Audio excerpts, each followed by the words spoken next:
to make sure that they heard or understood the message correctly. So the goal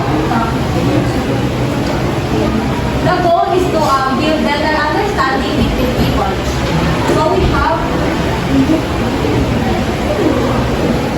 few steps to understand active listening easily. So as we said, focus on the speaker.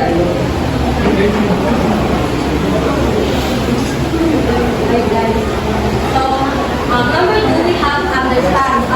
Try to understand the meaning behind the words. So evaluate and interpret. Think about what being said and how it makes sense.